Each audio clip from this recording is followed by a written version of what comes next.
요즘 우리 교회 성도님들 가운데 몸과 마음이 편찮으신 분들이 많이 계십니다. 따라서 오늘은 요한복음 강해가 아니라 우리 그리스도인들이 병들었을 때, 혹은 우리 주변에 병드신 분들이 계실 때 우리 그리스도인들이 세상을 살면서 어떻게 처신을 해야 하는지, 그 말씀을 오늘 본문에서 답을 찾으며 은혜를 나누겠습니다. 성령의 감화 감동을 받은 야고보 사도는 오늘 본문 말씀을 통해서 우리에게 어떠한 권면을 하고 있을까요? 자, 이제부터 따라하시겠습니다. 첫째로, 교회의 도움을 요청해야 합니다. 우리가 병들었을 때 우리 그리스도인들은 어떻게 처신해야 하냐? 바른 신앙관 안에 우리가 해야 할 행동은 교회의 도움을 요청해야 한다는 것입니다. 오늘 보면 14절을 함께 읽겠습니다. 너희 중에 병든 자가 있느냐? 그는 교회의 장로들을 청할 것이요 그들은 주의 이름으로 기름을 바르며 그를 위하여 기도할지니라. 아멘. 병든 자가 있느냐? 교회의 장로들을 청할 것이고 장로들은 주의 이름으로 기름을 바르며 병든 자를 위하여 기도할지니라 라고 말하고 있어요. 자, 그렇다면 교회 장로들을 청한다는 말은 무엇을 하라는 말이고, 또 장로들은 주의 이름으로 기름을 바르며 그를 위해 기도하라는 말은 또 어떤 의미일까요? 사랑하는 여러분, 이 야고보서가 쓰여질 당시 초대교회는 아직 교회의 조직과 제도가 갖추어지기 전입니다. 따라서 여기서 말하는 장로는 오늘날 우리 교회에 존재하는 우리 장로님들 같은 분 포함해서 우리 목회자 모두를 이야기합니다. 그리고 성숙한 그리스도인들 다 포함해요. 교회의 대표를 말해요. 병이 들었을 때 어떻게 하랍니까? 교회 대표에게 알려라. 교회에 알리라는 말이고요. 교회 대표자들, 성숙한 그리스도인들은 뭐 하라? 병든 자를 위하여 기름을 바르며 기도하라는 말은 실제 기름을 바르며 기도하라는 말이 아니라 사랑으로 섬기고 돌보라는 말이에요. 따라서 사랑하는 여러분, 여러분의 지금 병에 걸려 있다면, 또 병든 자가 여러분의 주위에 있다면 교회에 알리세요. 혼자서 고생하지 말고, 혼자서 마음 아파하지 말고, 혼자서 어려운 시간을 보내지 말고 교회에 알려서 함께 교회가 기도하고 함께 위로하고 함께 어려운 시간들을 잘 이겨내는 그런 여러분 가운데 실천이 있기를 간절히 주의 이름으로 축복합니다. 자, 첫 번째로, 우리가 병들었을 때 우리 그리스도인들은 어떻게 행동을 해야 합니까? 교회의 도움을 요청해야 합니다. 자, 또 본문 말씀을 통해서 우리가 알 수 있는 또 다른 그리스도인의 처신은 무엇일까요? 자, 따라합니다. 둘째로, 죄를 회개하고 용서받아야 합니다. 성령의 감화 감동을 받은 야고보 사도는 우리가 병들었을 때 무엇을 하라? 죄를 회개하고 용서받아야 한다는 권면을 하고 있습니다. 오늘 보면 15절, 16절을 함께 읽겠습니다. 믿음의 기도는 병든 자를 구원하리니 주께서 그를 일으키시리라. 혹시 죄를 범하였을지라도 사하심을 받으리라. 그러므로 너희 죄를 서로 고백하며 병이 낫기를 위하여 서로 기도하라. 의인의 간구는 역사하는 힘이 큼이니라. 아멘. 15절 말씀에도 죄를 범하여서 사하심 받는단 말을 했고요, 기도를 통해 16절에 너희 죄를 서로 고백하며 병이 낫게 서로 기도하라라는 말을 하고 있어요. 회개 기도하고 또 죄 용서에 대한 확신을 얻으라는 말을 하고 있어요. 야고보 사도는 우리가 병들었을 때 자칫 간과하기 쉬운 우리의 영적인 문제를 언급하고 있어요. 즉, 사랑하는 여러분, 우리가 병에 걸리는 이 발병 요인 가운데 우리 이 죄가 큰 역할을 한다라는 거예요. 따라서 우리가 병에 걸렸으면 혹시 내 죄 때문이 아닌가라는 생각을 하면서 죄를 회개하고 또 하나님부터 죄 용서함을 받아 하나님의 진노와 심판으로부터 벗어나라라는 것입니다. 바로 아는 꼭 바로 믿고 바로 전하는 여러분 되기를 다시 한번 간절히 주의 이름으로 축복합니다. 자, 그런데 이렇게 이 병에 걸렸을 때 내 죄를 회개하고 죄 용서에 대한 확신을 얻는 데 있어서 주의해야 할 것이 있어요. 우리가 병든 사람들을 가리켜서 모두 죄인이라고 판단하고 죄인이라고 정죄해서는 안 됩니다. 왜냐하면 성경을 보게 되면 우리가 죄 때문에 모든 병에 걸리는 것이 아니에요. 성경을 보게 되면 여러 발병 요인에 대해서 하나님께서 우리에게 말씀을 해주시고 계세요. 이 또한 간단하게 한번 말씀드려 볼게요. 먼저 우리가 병에 걸리는 첫 번째 요인은요, 이유는 앞서 말씀드린 대로 우리의 죄 때문이에요. 하나님의 진노와 심판이 임하여 우리에게 병이 찾아올 수가 있습니다. 이러한 경우는 요한복음 5장에 나오는 베데스다 연못에서 38년간에 누워 있었던 이 병자의 경우가 그러합니다. 사랑하는 여러분, 이 38년 동안 일어나지 못했던 병자는요, 이 죄를 져서 하나님의 진노와 심판을 받아 병에 걸렸었어요. 우리 주 예수님께서 안식일 날 이 베데스다 연못가를 찾아가셔서 이 병자를 일으키시며 병을 깨끗하게 고쳐주셨어요. 그리고 나서 다시 이후에 성전에서 만나셔서 다음과 같은 말을 하셨습니다. 요한복음 5장 14절을 함께 읽겠습니다. 그 후에 예수께서 성전에서 그 사람을 만나 이르시되 보라, 내가 나았으니 더 심한 것이 생기지 않게 다시는 죄를 범하지 말라 하시니. 아멘. 이 병자의 발병 요인이 죄 때문임을 분명히 알 수 있어요. 그러므로 지금 여러분이 병에 걸리셨으면 기도하며 잘 분별해 보세요. 하나님과의 관계를 먼저 생각해 보시고요, 사람과의 관계, 말과 행동, 마음과 생각으로 지은 죄가 있다면 회개하시고 죄 용서를 예수 그리스도의 보혈의 피에 의지하여, 공로 의지하여 받으세요. 그리고 치료 잘 받으세요. 그러면 온전한 회복이 있을 것입니다. 이런 은혜와 실천 저와 여러분 가운데 함께 하기를 간절히 주의 이름으로 축복합니다. 또한 성경에서 말하는 또 다른 발병 요인은 사탄 마귀가 공격해서 병에 걸릴 수도 있어요.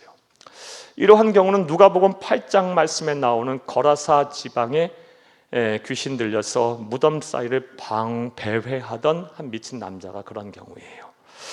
누가복음 8장 27절을 함께 보겠습니다. 예수께서 육지에 내리심에 그 도시 사람으로서 귀신 들린 자 하나가 예수를 만나니 그 사람은 오래 옷을 입지 아니하며 집에 거하지도 아니하고 무덤 사이에 거하는 자라. 아멘. 사탄 마귀의 공격을 받아서 완전 폐인이 돼버렸어요. 옷을 막 다 벗고 막 무덤 사이를 배회하며, 또 완력은 또 얼마나 센지 제어가 안 돼요. 예수님은 이 남자를 만나시자 이 남자 안에 있던 귀신이 먼저 예수를 알아보고요, 막 놀라면서 예수님에게 말했어요. 누가복음 8장 이후의 말씀이에요. 아직 하나님의 때, 당신의 때가 이르지 않았는데 왜 오셨습니까? 나를 무저갱 지옥의 불 속에 던지지 마옵소서. 벌벌 떨면서 사탄 마귀가 벌써 예수님을 알아보고 말을 해요. 그래서 예수님께서 너의 정체가 무엇이냐 물었을 때 군대니라, 군대 귀신이 들린 거예요. 너희가 어디 가기를 원하냐 했더니 저 돼지떼에게 가기를 원한다고 예수님이 허락하셨고요, 이 남자에 있던 이 군대 귀신이 이 돼지떼에게 다 옮겨갔어요. 그러니까 돼지떼가요 비탈에 막 달려갔고 바다에 다 빠져 몰살당해요. 그리고 이 남자는 병에서 고침을 받았습니다. 사랑하는 여러분, 이와 같이 사탄 마귀가 공격해서 몸과 마음이 병이 생길 수 있어요. 여러분이 잘 판단해 또 보세요. 분별해 보세요. 그래서 자기 성찰을 해보세요. 신앙 안에서, 예수 안에서. 만약에 사탄 마귀가 지금 공격해서 내 마음이 막 심령이 상하고 몸이 막 아프고 한다면 어떻게 하면 됩니까? 예수 그리스도의 이름으로 물리치면 됩니다. 능력의 이름, 권세 있는 이름, 천지전능하신 하나님의 이름으로 담대하게 물리치세요. 여러분 혼자가 아니에요. 우리 안에는 천하우주 만물을 창조하시고 주관하시며 모든 것을 하시고 모든 것을 아시는 하나님이 계세요. 예수 그리스도께서 나를 위하여 십자가에 죽으시며 나를 자녀 삼아 주셨어요. 담대하게 물리치시고요, 확신을 가지고 치료 잘 받으세요. 꼭 회복되는 거예요. 마지막으로 성경에서 말하는 발병의 또 다른 원인은요, 하나님의 성전인 우리 몸을 제대로 관리 안 해서 그래요. 내가 부주의해서 병 생길 수 있어요. 성경은 우리의 몸이 하나님의 영이 거하시는 성전이라는 말을 하고 있어요. 고린도전서 3장 16절을 함께 보겠습니다. 너희는 너희가 하나님의 성전인 것과 하나님의 성령이 너희 안에 계시는 것을 알지 못하느냐. 아멘. 따라서 하나님의 영이 거하시는 성전인 내 몸 제대로 관리 안 하면 성결하게 관리 안 하면요, 몸과 마음 망가지는 거예요. 여러분 생각해 보세요. 집도 며칠만 안 들어가면 곰팡 냄새 나요. 그렇죠? 몇 개월만 비워놓으면요, 이상해져요. 집이요, 폐가가 돼요. 금방 그렇게 돼요. 사람이 안 살면요. 마찬가지예요. 우리의 심령에 하나님의 영이 거하지 않고, 무엇보다 사랑하는 여러분, 이 몸과 마음 잘 관리하지 않으면, 부주의하면, 절제하지 않으면 몸과 마음 병들게 돼 있어요. 여러분이 또 판단해 보는 거예요. 하나님 앞에서, 말씀 앞에서 기도하면서 내 자아를 잘 성찰해 보는 거예요. 내가 부주의했구나. 그럼 관리하면 되는 거예요. 잘 관리하면 되는 거예요. 내 몸 잘 관리 못한 거 하나님 앞에 회개하고 하나님이 영 거하셔야 되는데, 성결하지 못한 부분이 있다면 빨리 회개하고 다시는 그런 죄 짓지 말고, 버려야 할 잘못된 습관들이 있으면 빨리 고치고, 막 폭식을 했거나 막 무절제한 삶을 살았으면 다시 균형 잡힌 질서 있는 삶을 사시고요. 그리고 건강 관리 잘 하시면요, 그럼 몸이 회복되는 거예요. 사랑하는 여러분, 저는 지금까지 성경에서 말하는 발병 요인들에 대해서 말씀을 드렸어요. 여러분의 병이 들었을 때 잘 분별해내세요. 반드시 하나님께서 여러분과 함께 하실 것입니다. 할렐루야! 자, 그런데 오늘 본문 말씀을 보게 되면 이런 여러 발병 요인 가운데 성령의 감화 감동을 받아 야고보서를 기록한 야고보 사도는 딱 한 가지를 제시하고 있어요. 죄를 회개하고 용서받아라. 사랑하는 여러분, 그렇다면 그 이유가 무엇일까요? 그건 여러 가지 수가 있겠지만 가장 근본적인 이유는 다음 같은 이유 때문에 그래요. 사랑하는 여러분, 우리는 지금 마지막 때 말세를 살고 있어요. 예수님이 초림하신 이후부터 재림식까지가 말세예요.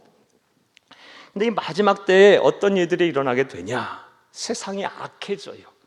죄가 일반화돼요. 만연해요. 폐역하고 음란하고 수많은 사람들이 하나님 앞에 죄를 짓고 사람과 사람 사이에 죄를 져요. 죄가 일반화된 세상 속에 살고 있어요. 즉 뭘 얘기하는 겁니까?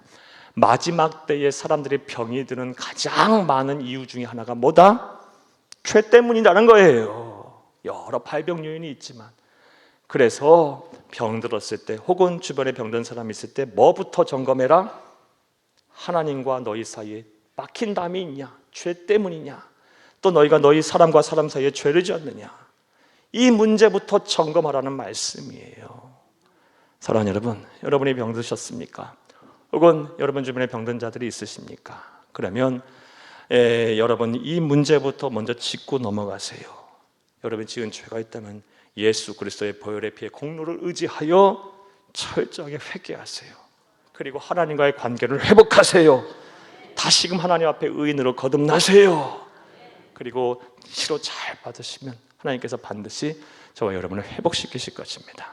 이런 은혜와 복이 여러분 가운데 함께하기를 간절히 주의 이름으로 축복합니다. 자, 또 우리가 병들었을 때 혹은 우리 주변에 병든 사람이 있을 때 우리 그리스도인들은 어떻게 처신을 해야 할까요? 야고보 사도는 우리에게 어떠한 권면을 하고 있을까요? 따라하시겠습니다. 셋째로, 병에서 낫기 위해 믿음의 기도를 해야 합니다. 사랑하는 여러분, 우리 그리스도인이 가져야 될 질병에 대한 신앙관, 모든 치료의 주권은 누구에게 있다? 하나님에게 있는 거예요. 다시 말씀드려요.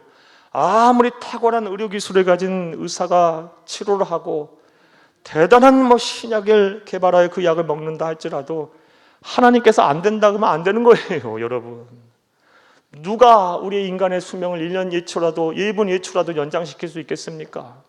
하나님이 안 된다 그러면 끝나는 거예요. 그러므로 우리는 뭘 해야 합니까? 기도해야 하는 거예요. 나를 긍휼히 여겨달라고, 내 병을 고쳐달라고 하나님의 자비하심에 기대어 믿음의 기도를 해야 돼요. 오늘 보면 15, 16절을 다시 한번 읽겠습니다. 믿음의 기도는 병든 자를 구원하리니 주께서 그를 일으키시리라. 혹시 죄를 범하였을지라도 사하심을 받으리라. 그러므로 너희 죄를 서로 고백하며 병이 낫기를 위하여 서로 기도하라. 의인의 간구는 역사하는 힘이 큼이니라. 아멘. 15, 16절에 계속 기도하라, 기도하라를 언급하고 계세요. 여러분, 병들었을 때는 반드시 뭘 해야 한다? 믿음의 기도를 해야 돼요. 한번 따라합니다. 믿음의 기도는 병든 자를 낫게 하고 의인의 간구는 성령의 역사함이 크다. 한 번 더 따라하세요. 믿음의 기도는 병든 자를 낫게 하고 의인의 간구는 성령의 역사함이 크다. 따라서 병들었을 때, 또 병든 자가 여러분 주변에 있을 때 반드시 믿음의 기도를 하시길 바라요. 내가 의인이라는 확신을 가지고 예수 그리스도의 보혈의 피의 공로로, 대속의 죽음의 공로로 하나님의 은혜를 받아 내가 의인이 되었음을 확신하고 간구하세요. 성령의 역사가 나타날 것입니다. 할렐루야! 자, 그렇다면 믿음의 기도는 어떻게 하는 기도일까요? 아마도 오늘 본문 말씀을 보게 되면 초대교회 성도들도 야고보 사도에게 이 질문을 했던 모양이에요. 그래서 오늘 본문 말씀 17, 18절 말씀에 보면 이 야고보 사도가 믿음의 기도를 했던 인물인 엘리야의 사례를 들어서 믿음의 기도가 무엇인지를 설명하고 있습니다. 보면 17, 18절을 함께 보겠습니다. 엘리야는 우리와 성정이 같은 사람이로되 그가 비가 오지 않기를 간절히 기도한즉 3년 6개월 동안 땅에 비가 오지 아니하고 다시 기도하니 하늘이 비를 주고 땅이 열매를 맺었느니라. 아멘. 믿음의 기도는 병든 자를 낫게 하고 의인의 간구는 성령의 역사함이 크다 그랬는데, 믿음의 기도를 한 대표적인 사람이 누구다? 엘리야예요. 그 엘리야가 어떻게 믿음의 기도를 했다? 비가 오지 않기를 간절히 기도했더니 3년 6개월 동안 비가 안 왔고, 또 다시 비가 오기를 위해서 또 기도했더니, 믿음의 기도를 했더니 비가 내렸다는 말이에요. 자, 이 17, 18절 말씀을 아마도 야고보 사도는 초대교회 성도들에게 설교를 했겠죠. 자, 그럼 17, 18절에 이 믿음의 기도를 한 엘리야는 어떻게 기도했을까요? 이것은 열왕기상 17장에서 19장까지의 말씀을 통해 알 수 있어요. 여러분 간단하게 말씀드려볼게요. 이런 내용이에요. 사랑하는 여러분, 북왕국 이스라엘의 제7대 왕인 아합 왕 시대 얘기예요. 아합 왕과 그의 아내였던 이세벨 왕후는요, 이스라엘의 음란한 죄, 우상 숭배를 조장한 장본인들이에요. 사랑하는 여러분, 이 두 왕과 이 왕후가 온 이스라엘 전역에 바알 산당을 세우고 신전을 세우고 아세라 목상을 세웠어요. 그래서 수많은 이스라엘 백성들이 우상 숭배에 빠져들었고요, 음란하고 퇴폐적인 문화가 막 가득했어요. 불의가 판쳤어요. 그러자 하나님께서 진노하시고 심판하셔서 이 엘리야를 통해서 징계를 내리시는데, 엘리야로 하여금 기도하게 하셨어요. 어떤 기도? 비가 내리지 않게. 무려 3년 6개월 동안 비가 내리지 않는 기도가 돼요. 기도를 통해서 비가 내리지 않게 됩니다. 당시에는 전부 다 천수답 아닙니까? 하늘에서 비가 내리지 않으면 살 수가 없는 거예요. 농업을 하겠어요? 목축업을 하겠어요? 죽는 거예요. 얼마나 고통스러웠겠습니까? 3년 6개월이라는 시간이 지나자 다시 엘리야가 이제 하나님 앞에 부르짖기 시작하면서 하나님 앞에 기도하기 시작해요. 자, 엘리야가 어떻게 믿음의 기도를 해서 성령의 역사를 일으켰는지 한번 보겠어요. 열왕기상 18장 42, 43절을 함께 읽겠습니다. 아합이 먹고 마시러 올라가니라. 엘리야가 갈멜산 꼭대기로 올라가서 땅에 꿇어 엎드려 그의 얼굴을 무릎 사이에 넣고 그의 사환에게 이르되 올라가 바다 쪽을 바라보라. 그가 올라가 바라보고 말하되 아무것도 없나이다. 이르되 7번까지 다시 가라. 아멘. 42, 43절 믿음의 기도를 한 엘리야의 모습이에요. 42절 말씀에 보면 비를 다시 내리게 해달라고 어떻게 기도합니까? 땅에 꿇어 엎드려 그의 얼굴을 무릎 사이에 넣고, 뭐란 거예요? 땅에 꿇어 엎드렸다. 완전히 하나님 앞에 순복한 거예요. 하나님이 나를 도와주시지 아니하면 나는 방법이 없어요. 나는 살 길이 없어요. 나를 외면하시면 우리는 끝나요. 오직 하나님만이 나를 도와주실 구원자이십니다라고 온전히 앞에 매달린 절실한 기도였던 거예요. 이게 믿음의 기도예요. 예수만이 나의 소망, 예수만이 나의 구원, 예수만이 나의 병을 고치실 자입니다. 하나님 나를 외면하시면 내가 어디로 갑니까? 하면서 통곡하면서 완전히 하나님 앞에 순복하는 기도, 이게 믿음의 기도예요.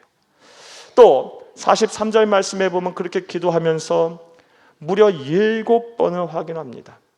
한번 막 죽기 살기로 사생결단하며 모든 것을 포기 하나님 앞에 기도한 이후에 사활을 통해 어찌 비가 올 조짐이 보이냐? 사원에 나가보니 아무것도 안 보여요. 구름 한 점 없어요. 없습니다. 그렇게 반복해서 7번 했더니 7번째에 하늘에 조망만한 구름이 떠 있는 거예요. 비가 올 조짐이 보이는 거예요. 됐다!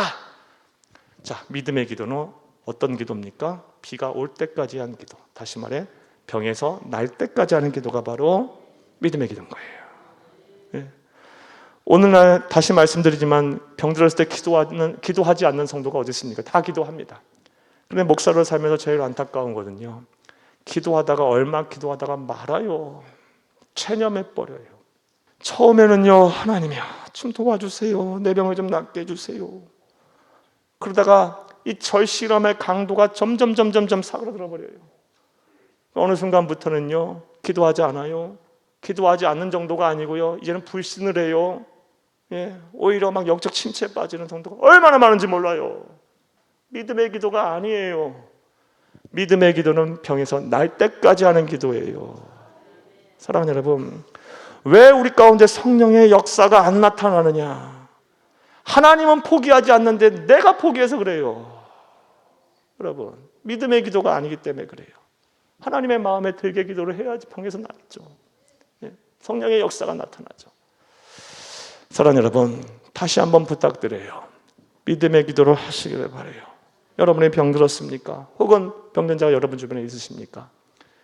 하나님만이 나의 병을 고치실 분이십니다. 나는 하나님 외면하시면 나는 갈 데가 없습니다. 나는 절실한 마음으로 병에서 날 때까지 기도하시기를 간절히 주의 이름으로 부탁합니다. 한 번 더 따라합니다. 믿음의 기도는 병든 자를 낫게 하고 의인의 간구는 성령의 역사함이 크다. 꼭 기억하세요. 꼭 기억하세요. 자, 이제 말씀 맺겠습니다. 우리가 세상을 살다 보면 병에 듭니다. 아무리 조심하고 살고 아무리 관리 잘하고 살고 아무리 죄 안 짓고 살아도요, 세상 살다 보면 나이가 들고 연세가 들면요, 병들게 돼 있어요. 예. 어떤 신학자는 이러한 우리의 운명이라고 할까요? 우리가 가야 할 길이라고 할까요?를 가리켜서 피조물다움이라고 설명했어요. 하나님이 창조하신 피조물, 그리고 우리 인류 역사 속에 죄가 들어옴으로 우리가 유한한 존재가 된 순간부터는요, 어쩔 수 없는 거예요. 병들게 돼 있어요. 자, 그런데 이 병이 들었을 때 우리가 이 병으로 고생하고 또 깊은 영적 침체에 빠져서 막 우리의 신앙이 흔들리는 것, 이거 하나님이 절대 바라시는 바가 아니에요. 오히려 우리의 병 들었을 때 우리는 이 병에서 나아야 하고요, 이 병을 통해서 하나님의 더 큰 은혜와 진리와 또 섭리를 볼 수 있어야 돼요. 이전보다 더 큰 영광을 볼 수 있어야 합니다. 그러기 위해서는 먼저 질병에 대한 바른 신앙관이 딱 내 속에 자리 잡아야 돼요. 여러분, 병이 들면요, 의학적인 치료도 받고 과학의 도움도 받아요. 우리 그리스도인이 자꾸 의학과 과학과 자꾸 이 대립각을 세울 이유가 없어요. 하나님이 주신 사랑과 은총의 산물인데요. 예. 사랑하는 여러분, 그러나 무엇보다 우리가 기억해야 될 것은 모든 치료의 주권자는 하나님이세요.